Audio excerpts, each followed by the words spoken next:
Hello guys, तो स्वागत है आपका एक नए वीडियो में। आज हम बात करने वाले हैं, अगर आप जापान घूमना चाहते हैं तो कितने दिन घूम सकते हैं, कितने दिन इनफ हैं और कहाँ कहाँ घूम सकते हैं। ये जो वीडियो है ये जापान की आइटनरी को लेके है और थोड़ा मैं बताऊंगा कि आपको वहाँ पे खाना पीना रहना ये सब कितना कॉस्ट करेगा। तो जल्दी से देर न करते हुए स्टार्ट करते हैं जापान की आइटनरी। सबसे पहले हम बात कर लेते हैं वीज़ा की। सबसे पहले अगर आप जापान घूमना चाहते हो तो आपके पास वीज़ा होना चाहिए, और वीज़ा कैसे अप्लाई करना है मेरा दूसरा वीडियो आप देख सकते हैं। मैंने पूरा एक्सप्लेन किया कि आप वीज़ा एप्लीकेशन फॉर्म कैसे भर सकते हैं और वीज़ा कैसे अप्लाई कर सकते हैं।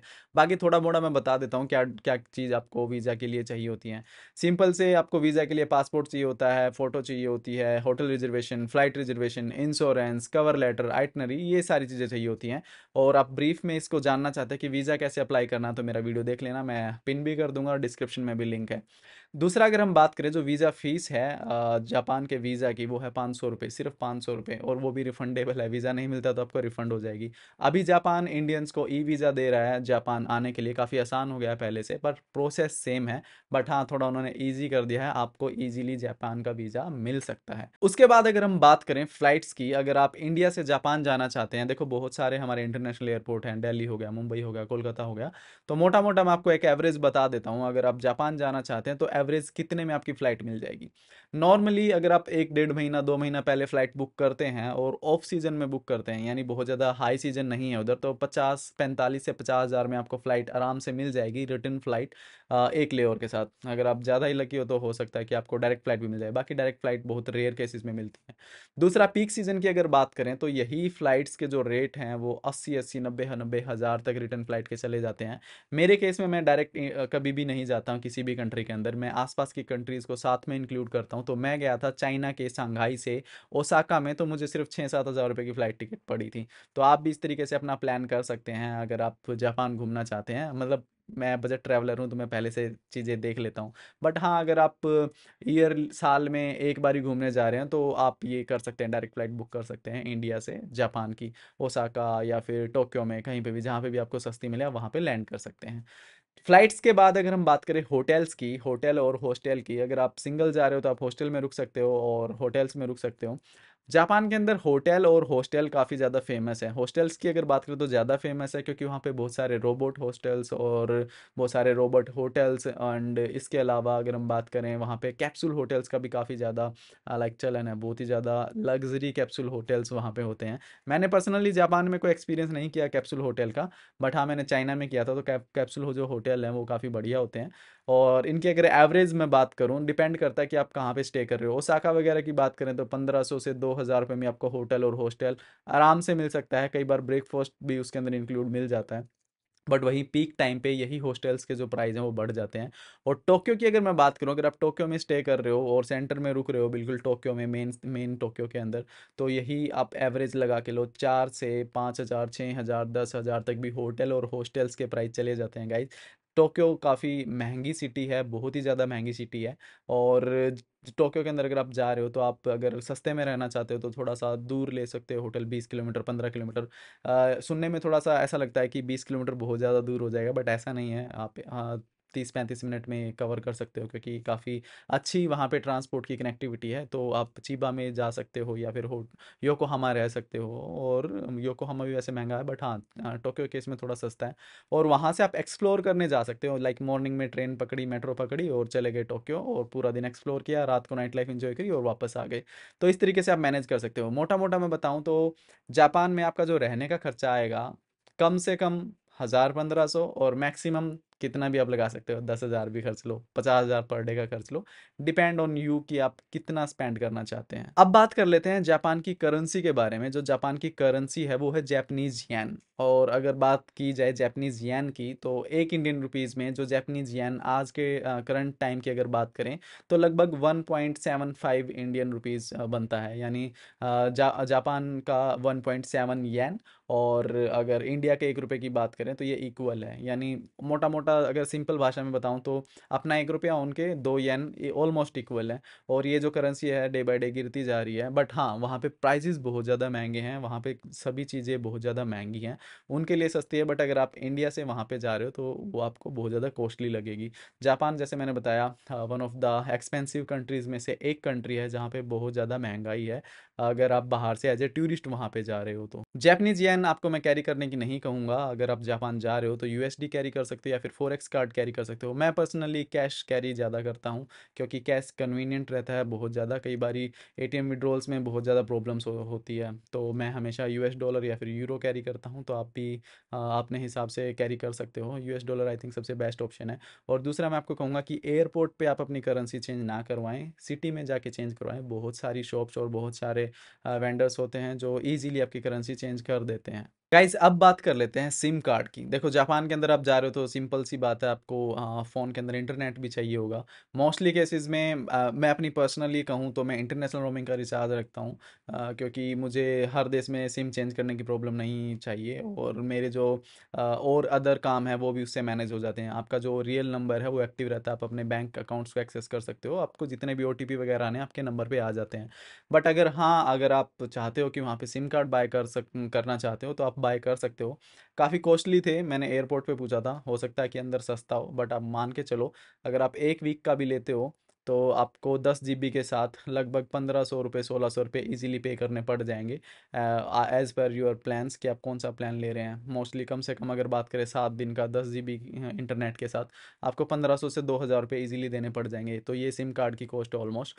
और वहीं अगर आप इंटरनेशनल रोमिंग का रिचार्ज करते हो तो वो मेरे ख्याल से ज़्यादा सस्ता पड़ता है अगर आपका इंटरनेट यूजेस काफ़ी कम है। वैसे तो वहाँ पे होटल हॉस्टल में हर जगह आपको वाईफाई मिल जाता है, तो आपको इंटरनेट सिर्फ आई थिंक लोकेशन ढूंढने के लिए इधर उधर जाने के लिए ही चाहिए होता है, तो वो इससे मैनेज हो जाता है इजीली। तो आप अपने हिसाब से देख सकते हैं कि आपको इंटरनेशनल रोमिंग के साथ जाना है या फिर आपको वहाँ पे फिजिकल या फिर डिजिटल सिम बाय करना है। अब आपको सबसे खतरनाक बात बता देता हूँ जो आपको बहुत ज़्यादा लाइक केयरफुल्ली आपको सुननी पड़ेगी। अगर आप जापान जा रहे हो तो किसी तरह की वेजिटेबल, किसी तरह का मीट, किसी तरह का फ्रूट मत लेके जाना। जापान काफ़ी आइसोलेटेड कंट्री है, तो वो बहुत ज़्यादा इन चीज़ों को लेके सीरियस हैं। अगर आपके पास 1 किलो से ज़्यादा कोई फ्रूट वेजिटेबल्स है या फिर 1 किलो है तो आपको वहाँ पे भारी फाइन देना पड़ सकता है। 1 लाख येन तक का आई थिंक, यानी इंडियन रुपीज़ में अगर बात करें 5-6 लाख रुपए तक का फाइन आपको देना पड़ सकता है। हो सकता है कि आपकी जो बोर्डिंग बोल रहा हूँ, एंट्री है जो कंट्री के अंदर, वो भी डिनाई कर दी जाए, यानी आपको डिपोर्ट कर दिया जाए।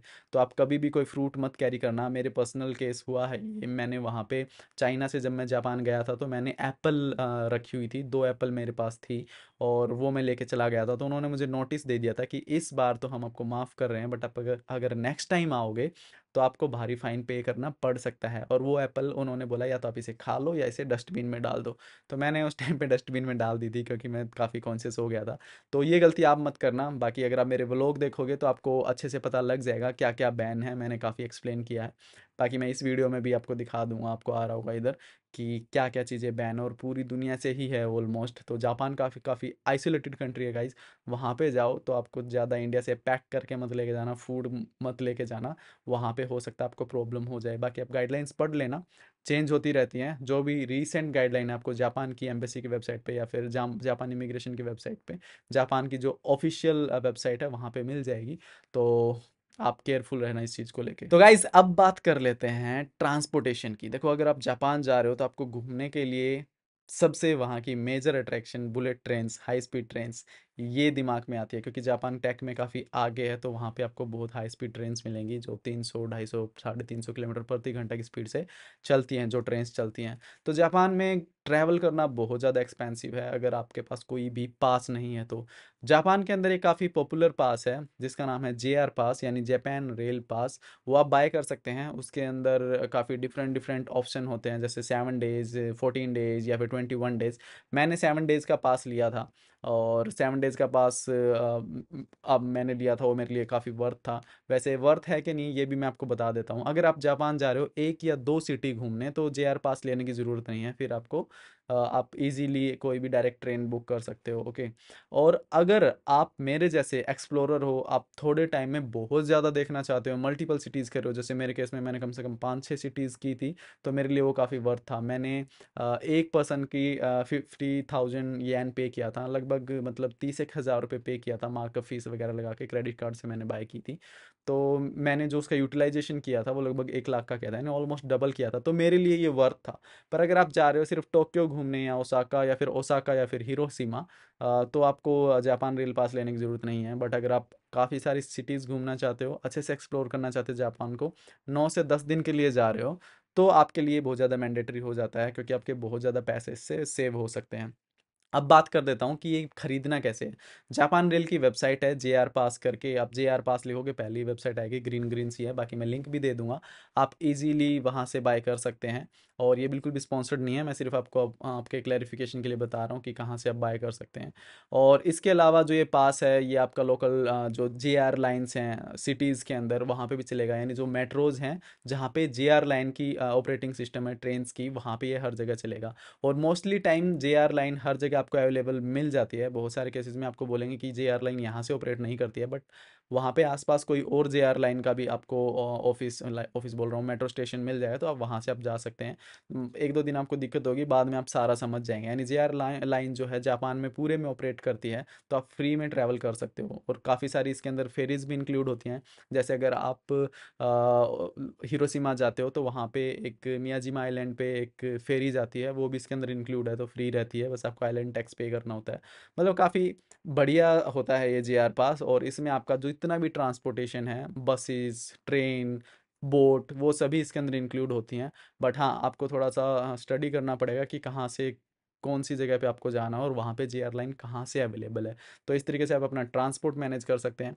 वहीं अगर मैं नॉर्मल एक राइड की बात करूं, अगर आप फॉर एग्जांपल 400-500 किलोमीटर दूर जा रहे हैं, जापान में जो सिटीज़ हैं वो काफ़ी दूर दूर हैं, 500 किलोमीटर, 600 किलोमीटर, 800 किलोमीटर ऐसे करके, तो वहाँ पे जो ट्रांसपोर्टेशन है वो काफ़ी महंगी, यानी एवरेज आप मान के चलो 5-6 हज़ार से 10-12 हज़ार रुपये की आपको एक साइड, यानी एक साइड आपका जाना हो जाएगा, इतना महंगा है। तो अगर आप जापान काफ़ी दिनों के लिए जा रहे हो, तो JR पास जरूर खरीद लेना, ये आपको काफ़ी हेल्प कर सकता है। तो गाइस, जापान का नाम आते हैं ना, सबसे पहले दिमाग में खाने की जब बात आती है तो सुशी दिमाग में आती है। वैसे वो नॉन वेज होती है, उसमें फिश वगैरह होती है। अगर आप वेजिटेरियन हो तो आपको वेज के भी ऑप्शन सुशी में मिल जाएंगे।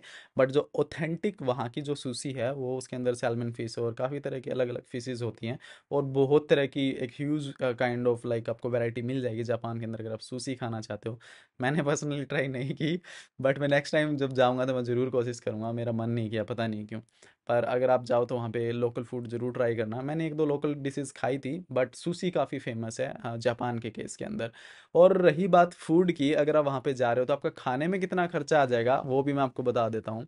जापान के अंदर वैसे तो खाना बहुत ज़्यादा एक्सपेंसिव है, वो आप पे डिपेंड करता है कि आप कहाँ बैठ के खा रहे हो। अगर आपको लाइक लाइफस्टाइल पसंद है, आपको होटल्स के अंदर, रेस्टोरेंट्स के अंदर जाके खाना है, तो आप कितना भी स्पेंड कर सकते हो। अगर आप मेरे जैसे बजट ट्रैवलर हो, काफ़ी कम पैसे में ज़्यादा चीज़ एक्सप्लोर करना चाहते हो, तो आप खाने में नॉर्मली जैसे आपको मील मिल जाती हैं 7-11 से, वहाँ पे आप 500 रुपये में, 400 रुपये में, अगर आप नॉन वेज खाते हो तो ईजिली आपको 400-500 रुपये में एक टाइम की मील मिल जाएगी। वहीं पे अगर आप इंडियन खाना खाते हो, मोस्टली टाइम आपको इंडियन रेस्टोरेंट आसपास मिल जाते हैं। बहुत ज़्यादा पोर्स एरिया में होता है तो बहुत ज़्यादा हाई प्राइस होते हैं।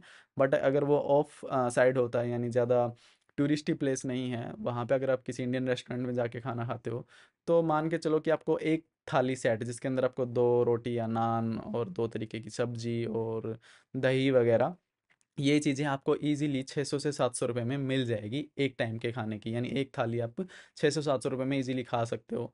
और दूसरा अगर बात करें पैसा स्पेंड करने की, तो आप कितना भी कर सकते हो, यानी ऑन एन एवरेज अगर मैं मोटा मोटा बताऊं, अगर आप बजट ट्रैवलिंग कर रहे हो तो 500 से 1500 रुपये एक दिन के लिए इनफ है।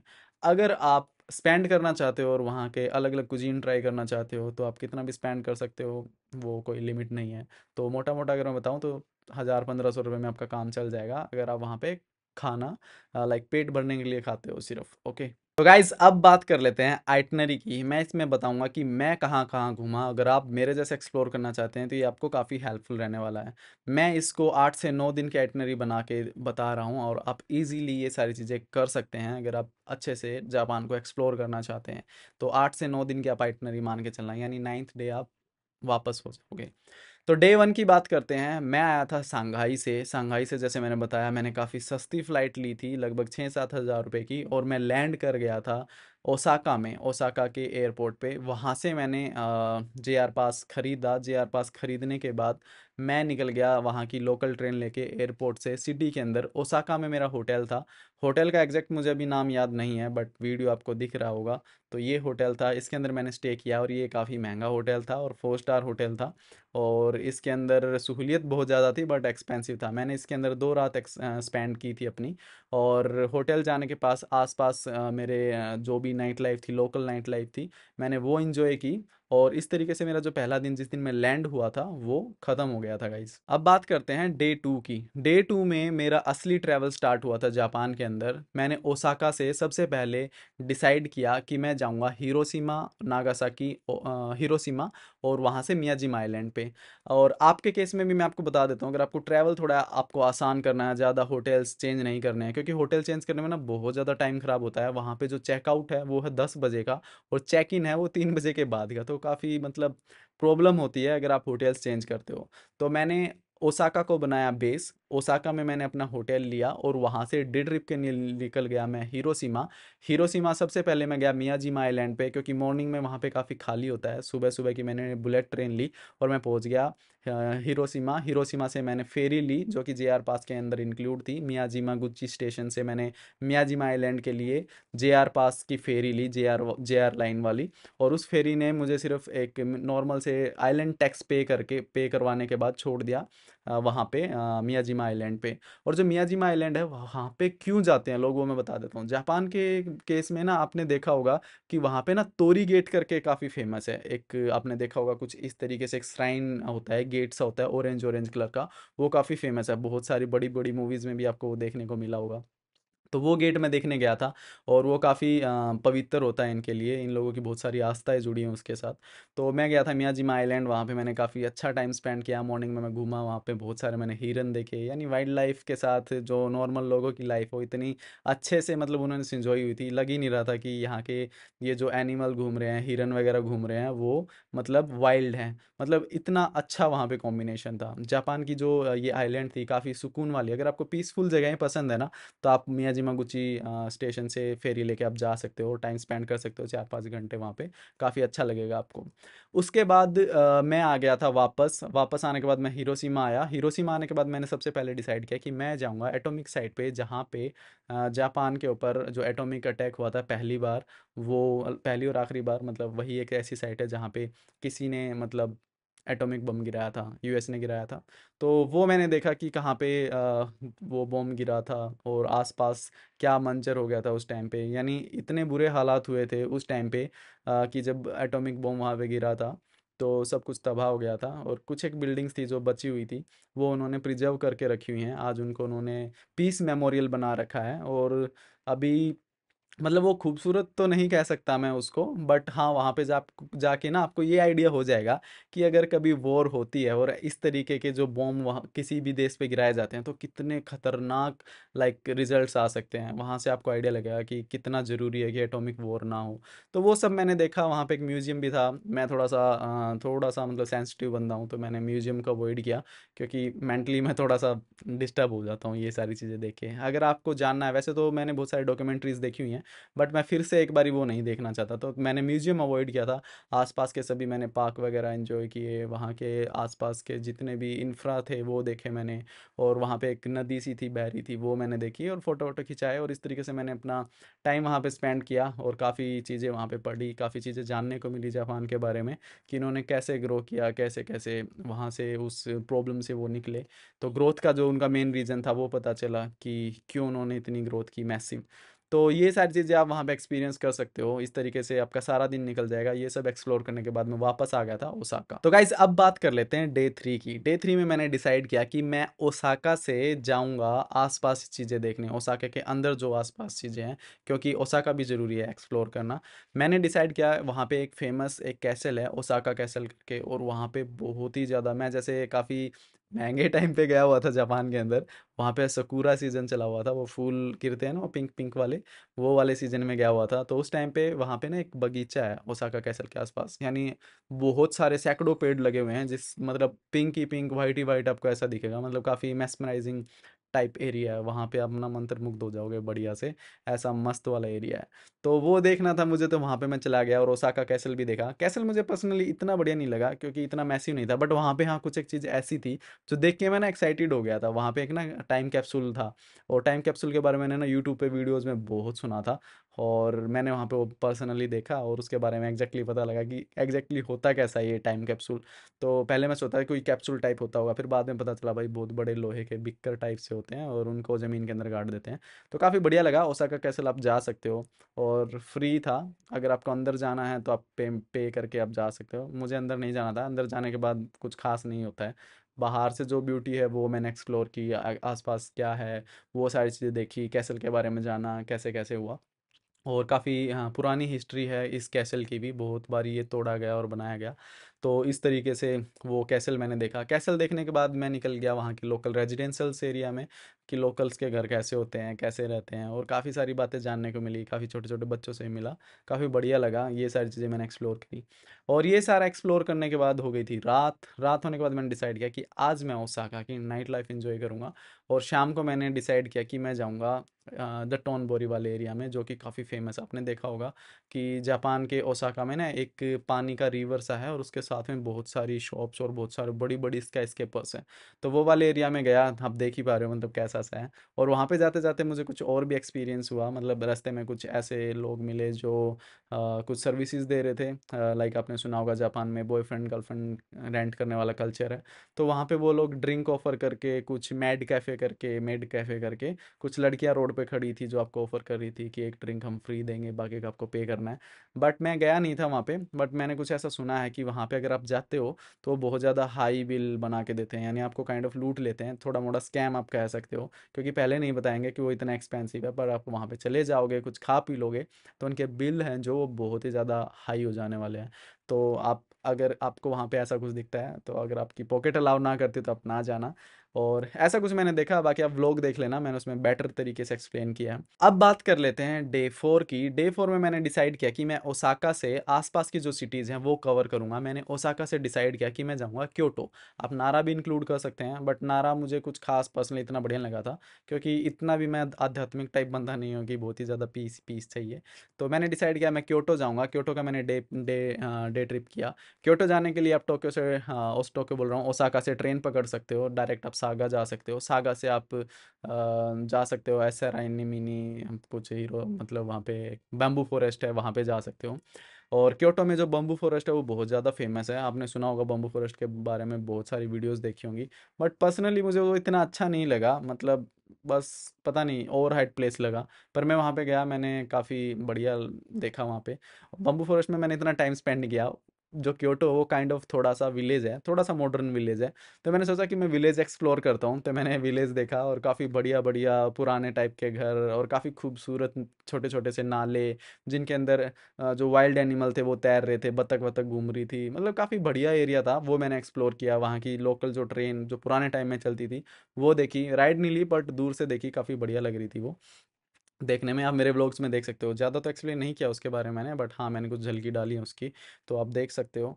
और जब क्योटो का मैंने बम्बू फॉरेस्ट देख लिया, तो मैंने डिसाइड किया कि अब मैं जाऊँगा इनारी श्राइन देखने। आपने देखा होगा जापान में जब लोग जाते हैं तो बहुत सारे ऑरेंज कलर के गेट्स के अंदर फ़ोटो क्लिक करवाते हैं, ठीक है। तो मैं क्योटो से चला गया था इनारी। इनारी स्टेशन का नाम है, इनारी स्टेशन पे आप जा सकते हो मेट्रो पकड़ के, ट्रेन पकड़ के, पता नहीं मेट्रो होती है कि ट्रेन होती है लोकल ट्रेन होती है काइंड ऑफ, तो आप वो पकड़ के जा सकते हो। और मैं पहुंच गया था इनारी। इनारी जाने के बाद मैंने वो वाला एरिया एक्सप्लोर किया। ये सभी जो जहाँ जहाँ पे मैं गया हूँ ये सभी फ्री थे, इनकी कोई मैंने टिकट नहीं ली, ये फ्री प्लेस है, आप आराम से विजिट कर सकते हो, और काफ़ी बढ़िया प्लेस है, आप टाइम स्पेंड कर सकते हो। इनारी जो श्राइन है वो 10,000 श्राइन्स हैं, और बहुत ज़्यादा ऐसे कतार में लगा रखे हैं। और काफ़ी बढ़िया लगता है उनके बीच से निकलने में। और उनकी मान्यता है कि अगर आप उन 10,000 श्राइन्स के बीच से निकल जाते हो, नीचे से निकल जाते हो, तो जो आपका गुड लक है ना वो एक्टिवेट हो जाता है, काइंड ऑफ, मतलब आप भाग्यशाली बन जाते हो। और आपकी जितने भी ज़िंदगी में काम है वो होने स्टार्ट हो जाते हैं, जैसे बिजनेस से रिलेटेड और मतलब किसी भी चीज़ से लेके आप भाग्यशाली बन जाते हो, इन शॉर्ट ये बात है। ठीक है। हाँ, ऊपर जाने के बाद मैं थोड़ा सा डिसअपॉइंट हुआ, क्योंकि मुझे लगा था कि ऊपर जाने के बाद मुझे कुछ सिटी का व्यू आएगा बहुत तगड़े वाला ये वो, बट ऐसा नहीं था। पता भी नहीं चला कि मैं कब टॉप पे आ गया, मतलब थोड़ा सा ऐसा लगा। बट हाँ, जो रास्ता था, जो डेस्टिनेशन में पहुंचने का बीच का रास्ता था, वो काफ़ी बढ़िया था और मैंने काफ़ी इंजॉय किया। वहाँ से निकलने के बाद मैंने वापस अपना ओसाका आना था, ओसाका आ गया, और इस तरीके से मेरा जो डे 4 था गाइस ख़त्म हो गया। और आप भी डे ट्रिप प्लान कर सकते हो और इजीली ये सारा आप मैनेज कर सकते हो एक ही दिन के अंदर, काफ़ी आसान है। तो गाइज अब बात कर लेते हैं डे 5 की। डे 5 में मैंने डिसाइड किया कि मैं ओसाका से अब टोक्यो जाऊँगा। मैंने मॉर्निंग में अच्छे आराम से उठा, मैं उठने के बाद हमने ट्रेन ली ओसाका से टोक्यो की। और इस बीच हमारा एक छोटा सा इंसिडेंट भी हुआ था, सलोनी के पैर में चोट लगी थी, तो हमने काफ़ी लेट हम निकले थे और सलोनी का चलना भी थोड़ा सा मुश्किल हो गया था। बट आप केयरफुल रहना, जापान जाओ तो हाथ पैर मत फुड़वाना, नहीं तो भाई आपको घूमने में बहुत दिक्कत होने वाली है। तो जल्दी से मैं आपको बताता हूँ टोक्यो में कैसे पहुंचा। मैंने सिनो ओसाका से ट्रेन पकड़ी, ठीक है। ट्रेन लेके, bullet train, high speed train लेके मैं पहुंच गया टोक्यो। और टोक्यो पहुंचने के बाद भाई मैंने देखा भीड़ इतनी ज़्यादा, मतलब मैंने ज़िंदगी में इतनी भीड़ नहीं देखी थी। मैं ना जब चाइना गया था तो मुझे लगा था कि चाइना, क्योंकि सुना होता है ना हमने, चाइना दुनिया का सबसे पॉपुलेटेड देश है, वहाँ पे बहुत ज़्यादा आबादी है। बट भाई वहाँ पे मुझे बहुत रेयर लोग दिखते थे, क्योंकि देश बड़ा है ना काफ़ी। बट उल्टा मैं जब टोक्यो पहुंचा ना भाई, मुझे पता लगा कि इतना क्राउड है यहाँ पे वर्किंग आवर्स में, या फिर जो पीक आवर्स होते हैं ना, पैर रखने की जगह नहीं थी गाइज। तो मैं टोक्यो पहुंचा, जाने के बाद वहाँ पे मैंने टोक्यो के एंड पे, टोक्यो के सेंटर में बहुत ज़्यादा महंगे होटल्स थे, तो मैंने एक होटल बुक किया हुआ था, आपा होटल करके। और होटल में मैंने चेक इन किया। चेक इन में भी भाई इतनी बड़ी लाइन थी, मुझे 1 डेढ़ घंटा लगा था चेक इन करने में। ऐसा लगा जैसे एयरपोर्ट पे गया हूँ मैं, फ्लाइट बोर्ड करने वाली चेक इन लिस्ट लाइन में लगा हुआ हूँ, ऐसा फील आ रहा था। आप मेरे व्लॉग देख सकते हैं, काफ़ी इंटरेस्टिंग पार्ट था, वो भी बढ़िया था। उसके बाद हमने होटल पहुँचे, क्योंकि 4 4 घंटे की ट्रेन थी हमारी, थक भी गए थे। और फिर हमने थोड़ा रेस्ट किया। रेस्ट करने के बाद हमने डिसाइड किया कि इस दिन को यूटिलाइज़ किया जाए, क्योंकि 10 बजे निकले थे, 4 घंटे के बाद ऑलमोस्ट शाम हो गई थी। तो मैंने सोचा कि अब चलो शाम को ना यहाँ की सबसे जो फेमस जगह है वहाँ पे चलते हैं और अच्छे से मज़े करके आते हैं। तो हमने डिसाइड किया कि हम जाते हैं शिबुया क्रॉसिंग। जापान का जब नाम आता है, टोक्यो का जब नाम आता है, तो शिबुया क्रॉसिंग सबसे हाँ पहले आती है, क्योंकि आपने टोक्यो ड्रिफ्ट या फिर बहुत सारी मूवीज़ में देखा होगा ये वाला एरिया। वहाँ पे 7 जेब्रा क्रॉसिंग है, और एक टाइम पे, यानी जब पीक आवर्स होते हैं, एक बारी जब ग्रीन लाइट होती है, तो 2,500 से भी ज़्यादा लोग वहाँ पे इधर उधर होते हैं। इतना मतलब क्रेजी प्लेस है, मतलब बहुत ज़्यादा। ऐसा नहीं है कि आप वो मिस कर दोगे तो कुछ रह जाएगा, बट हाँ हमने बचपन में देखा है तो काफ़ी अच्छा लगता है कि वो फाइनली हम यहाँ पे आ गए। बट हाँ, ओवर हाइप प्लेस है बहुत ज़्यादा। मतलब वहाँ पे 50% लोग तो ऐसे होते हैं जो बेफालतू में भीड़ मचा के रखते हैं, उस सिबिया क्रॉसिंग पे इधर उधर होते होते रहते हैं। हम भी हो रहे थे वीडियोस बनाने के लिए। तो सिबिया क्रॉसिंग हमने देखा, और उसके बाद हमने एक्सप्लोर किया वहाँ की लोकल थिंग्स और आसपास की सिबिया वाली जगह है। काफ़ी सारे रेस्टोरेंट थे वहाँ पे, काफ़ी फेमस बर्गर मिलता है, बर्गर विद आइसक्रीम। ब्रेड को फ्राई करके आइसक्रीम लगा के दे देते हैं, बहुत ही बेकार लगी चीज़ वो मेरे को सुनने में। पर मैंने उसके बारे में बहुत सुना था, बोलते तो बढ़िया है ये वो, बट आप जाओ तो ट्राई कर सकते हो। और उसी दिन गाइज हमने अपना खो दिया था JR पास, सलोनी का JR पास खो दिया था मैंने, और हमें लग गया था 30,000 रुपये का फटका। यानी हमने सिर्फ एक ही ट्रेन ली थी उससे, ओसाका से। एक तो नहीं थी, हमने 2 3 ट्रेन ली थी। बट हाँ, लॉस हो गया था, हम उसको अच्छे से यूज़ नहीं कर पाए।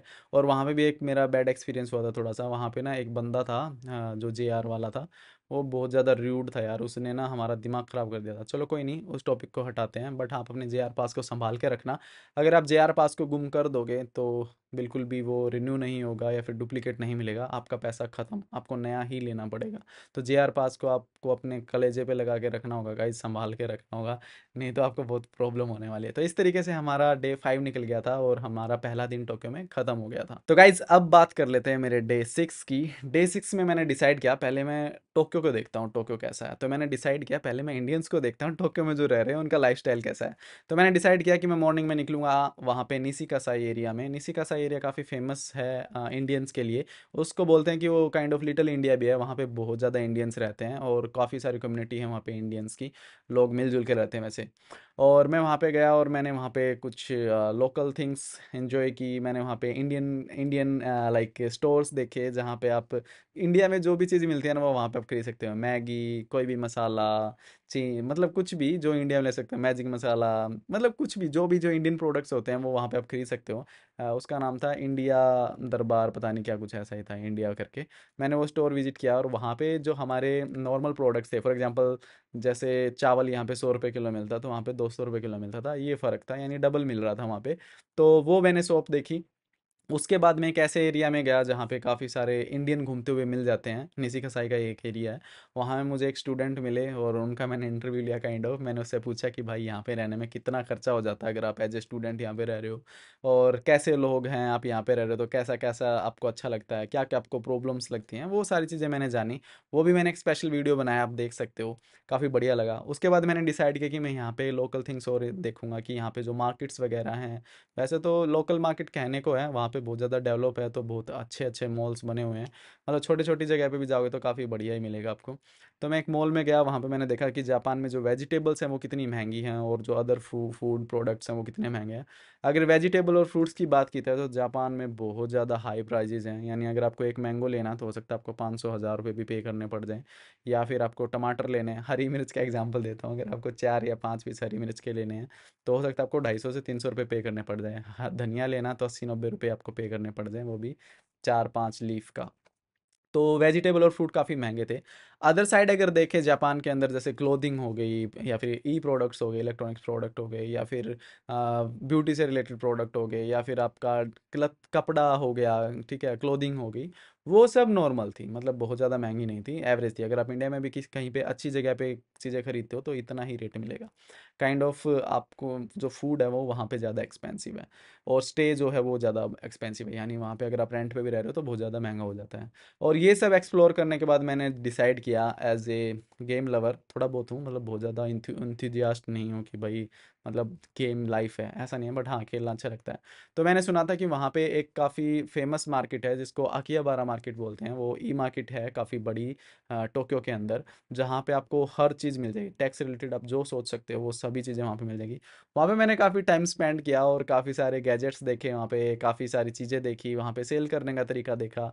काइंड ऑफ उन्होंने एक होता है ना आइकिया करके एक शोरूम होता है, वैसा बनाया हुआ था। आप कुछ भी चीज़ खरीदने से पहले एक्सपीरियंस कर सकते हो, और वो वीडियो भी आप देख सकते हो, उसमें मैंने काफ़ी सारी चीज़ें एक्सप्लेन की हैं। तो वहाँ पे फ्री में मैंने गेम वेम खेले और वीआर लगा के एक्सपीरियंस किया। मेरा फर्स्ट टाइम था वीआर लगाना ऐसा वाला, कोई पता नहीं कौन सी कंपनी का था, बट काफ़ी सही एक्सपीरियंस था। तो इस तरीके से गाइज मेरा ये दिन भी ख़त्म हो गया और मुझे काफ़ी बढ़िया लगा। आप भी इस तरीके से अपना डे प्लान कर सकते हैं, क्योंकि हम जब किसी दूसरे देश में घूमने जाते हैं तो सिर्फ टूरिस्ट अट्रैक्शंस पे नहीं जाना चाहिए, वहाँ की लोकल थिंग्स भी इंजॉय करनी चाहिए। तो गाइज अब बात करते हैं मेरे डे 7 की। डे 7 में मैंने डिसाइड किया कि मैं जाऊँगा टोक्यो से चीबा। चीबा टोक्यो के काफ़ी पास है और मेरे होटल से लगभग 30 मिनट का रास्ता था।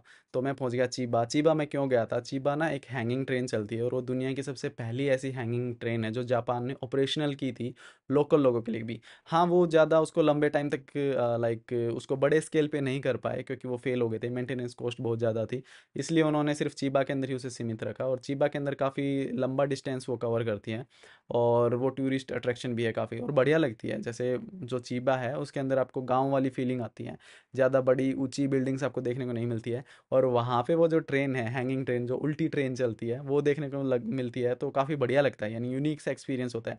मोस्टली इस तरह की चीज़ें आपको ना ऐसे देशों में, ऐसी जगहों पे मिलती है जहाँ पे बहुत ही ज़्यादा सिटी वाइब हो, बहुत ही ज़्यादा मतलब इधर उधर स्काई स्केपर, यानी बहुत ज़्यादा डेवलप हुआ है ऐसे वाले एरिया में। बट चीबा के केस में ये काफ़ी इंटरेस्टिंग था। वैसे तो जर्मनी ने बना ली थी जो हैंगिंग ट्रेन है सबसे पहले दुनिया में, सबसे पहले, पर ऑपरेशनल जापान ने की थी।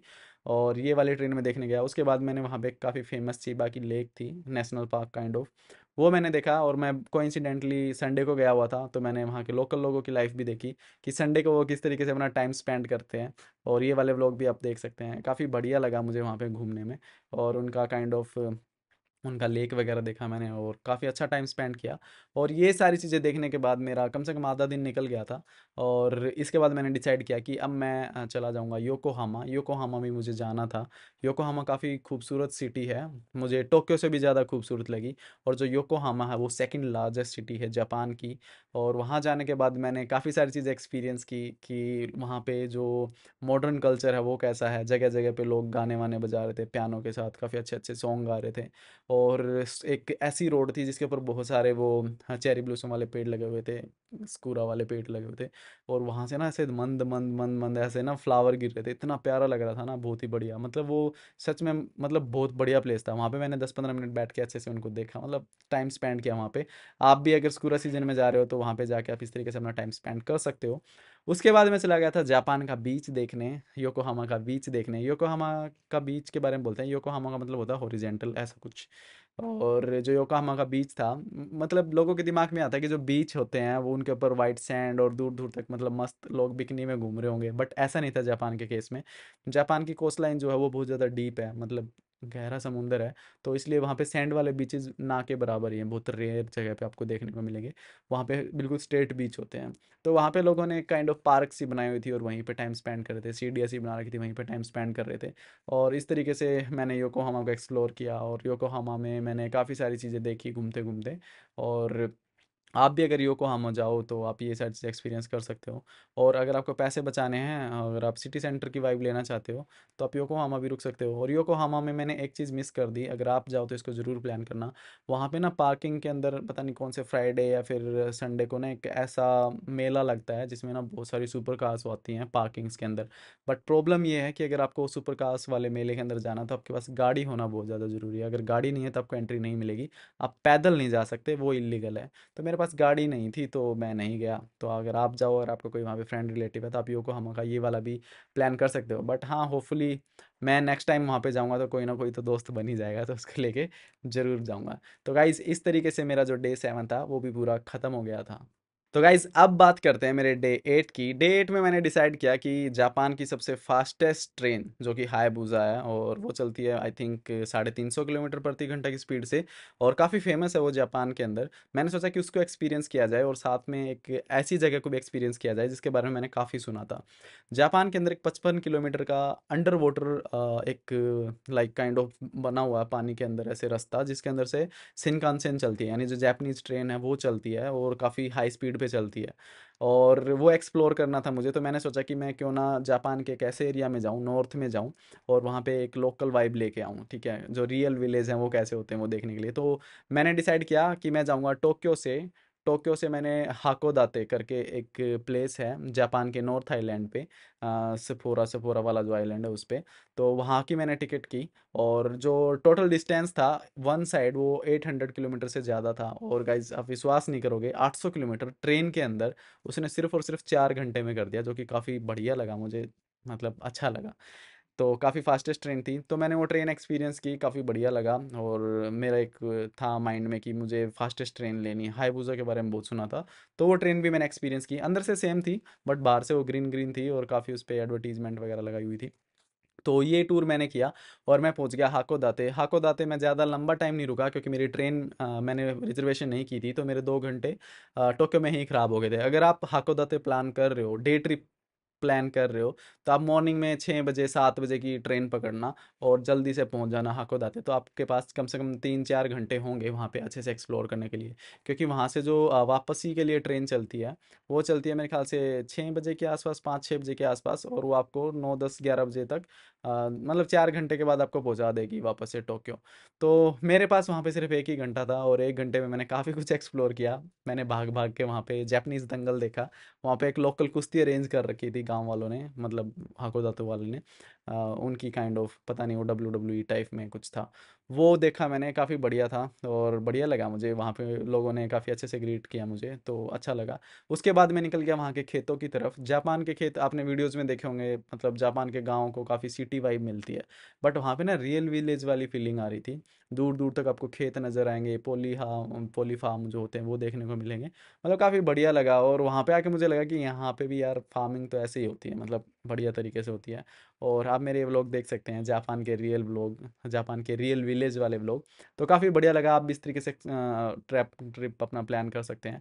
और 1 घंटा में वहाँ पे घूमने के बाद मेरा मतलब एक दिन के अंदर वहाँ की फास्टेस्ट ट्रेन का एक्सपीरियंस हो गया था, विलेज का एक्सपीरियंस हो गया था, और शाम तक मैं वापस आ गया था अपने होटल में। और जो मेरा ये वाला दिन था, ये सिर्फ इतना ही, मतलब इसमें इतना ही कर पाया मैं। बट हाँ, काफ़ी अच्छा लगा। आप भी इसको एंजॉय कर सकते हो अगर आप एक्सपीरियंस करना चाहते हो जापान की फास्टेस्ट ट्रेन। तो गाइस, अब बात कर लेते हैं मेरे डे 9 की। डे 9 में मैंने कुछ नहीं किया गाइस। मैंने एयरपोर्ट से फ़्लाइट पकड़ी और मैं चला गया इंडोनेशिया। आपके केस में आप वापस आ सकते हैं इंडिया के अंदर। और इस तरीके से मेरा जो जापान का ट्रिप था वो ख़त्म हो गया, और आप लोगों का भी इसी तरीके से ख़त्म होगा अगर आप इस आइटनरी को इस तरीके से मैनेज करते हो। और काफ़ी कम टाइम में आप काफ़ी बढ़िया तरीके से एक्सप्लोर कर सकते हो अगर आप ये आइटनरी फॉलो करते हो। और फर्दर आपको कोई भी डाउट क्वेश्चन है इससे रिलेटेड तो आप मुझसे पूछ सकते हो। और काफ़ी डिटेल्ड आइटनरी में, जब मुझे टाइम लगेगा, मैं ईमेल बोल रहा हूँ, वेबसाइट पे भी लिख दूंगा। तो वेबसाइट पे आप जाके देख लेना। और अगर आपको जापान का वीज़ा कैसे अप्लाई करना है तो मेरी वेबसाइट पे लिंक है, डिस्क्रिप्शन में भी लिंक है, आप देख सकते हैं और डॉक्यूमेंट प्रिपेयर करके अपना वीज़ा लगवा सकते हैं और जापान घूमने जा सकते हैं। इसके अलावा हम बात कर लेते हैं सबसे इम्पोर्टेंट टिप्स की। Pro tip. प्रो टिप क्या है? अगर आप जापान जाना चाहते हो, वहाँ पे जाने के बाद आपको कुछ चीज़ों का ध्यान रखना है। सबसे पहला तो मैं बता देता हूँ, जेआर पास ले रहे हो तो गुम मत करना, बहुत ज़्यादा प्रॉब्लम होने वाली है। आपका पैसा वेस्ट हो जाएगा, कोई भी हेल्प नहीं मिलेगी किसी भी तरह की, कोई एंटरटेन ही नहीं करेगा जब आप उनको बताओगे कि आपका गुम हो गया है। वो सीधा बोलेंगे भैया तो नया खरीद लो या फिर उसको ढूंढ लो। मेरे को ऐसा ही बोला था।